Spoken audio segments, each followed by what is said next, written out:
All right, this is part of the first test.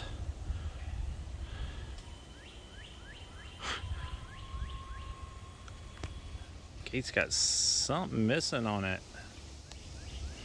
A picket. So I let Danny know that I was operating the gate open and close, so he's expecting the gate to open and close.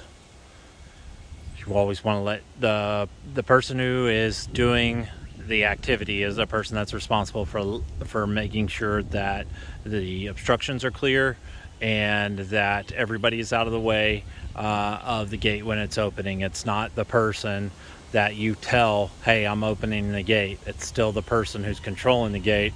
It's responsibility to let everybody know that what's going on, as well as making sure when they're opening and closing the gate that everybody is staying clear. So looks like we've got good range. So now I'm just going to set the limit to